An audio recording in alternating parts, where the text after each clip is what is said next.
Telangana MP సీట్లలో కాంగ్రెస్ బీజేపీలు ఆశాజనక ఫలితాల్ని సాధించాయి. Assembly ఎన్నికల్లో గెలిచి అధికారంలోకి వచ్చిన కాంగ్రెస్ ఎంపీ ఎన్నికల్లో అంత గొప్పగా రాణించలేదు. అసెంబ్లీ ఎన్నికల్లో పూర్తిగా బోల్తా కొట్టిన బీజేపీ కాంగ్రెస్తో సమానంగా ఎంపీ సీట్లు తెచ్చుకుంది.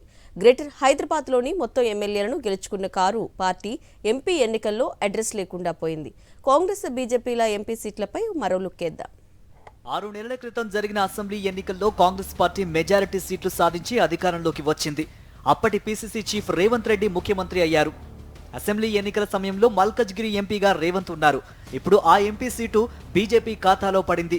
ఆదిలాబాద్, నిజామాబాద్, కరీంనగర్, మెదక్ పార్లమెంటు సీట్ల పరిధిలో ఎమ్మెల్యేలు గెలిచినా కానీ కాంగ్రెస్ అక్కడ ఎంపీ ఎన్నికల్లో సత్తా చాటలేకపోయింది. మహబూబ్ నగర్ పార్లమెంటు పరిధిలోని అన్ని అసెంబ్లీ సీట్లు కాంగ్రెస్ గెలుచుకుంది. ముఖ్యమంత్రి రేవంత్ సొంత నియోజకవర్గం కొడంగల్ కూడా ఈ పరిధిలోనే ఉంది. అయినప్పటికీ మహబూబ్ నగర్ పార్లమెంటు సీటును కాంగ్రెస్ దక్కించుకోలేకపోయింది. ఇక్కడే కమలం జెండా ఎగిరింది. బీజేపీ జాతీయ ఉపాధ్యక్షురాలు డీకే అరుణ పాలమూరు ఎంపీగా విజయం సాధించారు. మహబూబ్ నగర్, మల్కజ్గిరి ఎంపీ సీట్లు మినహా దక్షిణ తెలంగాణ జిల్లాల్లో కాంగ్రెస్ కు సాంప్రదాయంగా వస్తున్న పలుకుబడిని, పట్టును ఎంపీ ఎన్నికల్లో కాపాడుకున్నట్లే చెప్పవచ్చు. ముఖ్యమంత్రితో సహా కీలక శాఖల మంత్రులంతా దక్షిణ తెలంగాణ జిల్లాకు చెందినవారే. దీంతో ఉత్తర తెలంగాణ జిల్లాలు ఎమ్మెల్యేలను గెలిపించిన ఎంపీలను అక్కడ గెలిపించడానికి సరైన నాయకత్వం కరువైందనే కామెంట్స్ వినిపిస్తున్నాయి. మొత్తం మీద కాంగ్రెస్ పార్టీ 8 ఎంపీ సీట్లను గెలవడంతో ముఖ్యమంత్రి రేవంత్ రెడ్డి హవా కాంగ్రెస్ లో మరింతగా పెరుగుతుందనే టాక్ వినిపిస్తోంది. అసెంబ్లీ ఎన్నికల్లో కేవలం 8 సీట్లతో సరిపెట్టుకుని అధికారంలోకి వస్తాననుకున్న బీజేపీ పార్టీ క్యాడర్ను నిరాశపరిచింది. కానీ ఎంపీ ఎన్నికల్లో కూడా 8 సీట్లు సాధించి గతంలో ఎన్నడూ లేని విధంగా రికార్డు సృష్టించింది. కేవలం ఆదిలాబాద్, నిజామాబాద్ పార్లమెంటు పరిధిలోనే 7 ఎమ్మెల్యేలు బీజేపీకి ఉన్నారు. ఇప్పుడు ఆ 2 ఎంపీ సీట్లు నిలుపుకుంది.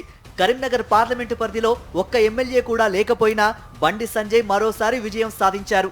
ఇక మెదక్, చేవెళ్ల, మహబూబ్ నగర్, సికింద్రాబాద్, చేవెళ్ల పార్లమెంటు నియోజకవర్గాల్లో బీజేపీకి ఒక్క ఎమ్మెల్యే కూడా లేరు. అయినప్పటికీ ఈ ఎంపీ సీట్లు బీజేపీ ఖాతాలో పడ్డాయి.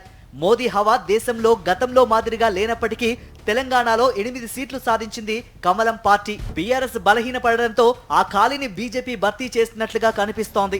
అనేక పార్లమెంటు నియోజకవర్గాల్లో బీఆర్ఎస్ గెలిచే అవకాశాలు లేని పరిస్థితుల్లో అక్కడి గులాబీ క్యాడర్ బీజేపీకి పనిచేసినట్లుగా కూడా వార్తలు వినిపించాయి. గులాబీ పార్టీ ఓట్లు బీజేపీ వైపు మొగ్గడం కూడా బీజేపీకి సీట్లు పెరగడానికి కారణమనే కామెంట్స్ వినిపిస్తున్నాయి. 2014, 2019 ఎన్నికల్లో కేంద్రంలో ఎన్డీఏ కూటమి ఉన్నప్పటికీ బీజేపీ సొంతంగానే మెజారిటీ సాధించింది. అయితే ఈసారి ఆ పరిస్థితి లేదు. కూటమి పార్టీల మద్దతు లేకుండా బీజేపీ ప్రభుత్వం ఏర్పడే సూచనలు కనిపించడం లేదు. ఈ పరిస్థితుల్లో తెలంగాణలో 8 మంది ఎంపీలు గెలవడం కేంద్రంలో బీజేపీకి బలం పెంచిందనే చెప్పవచ్చు.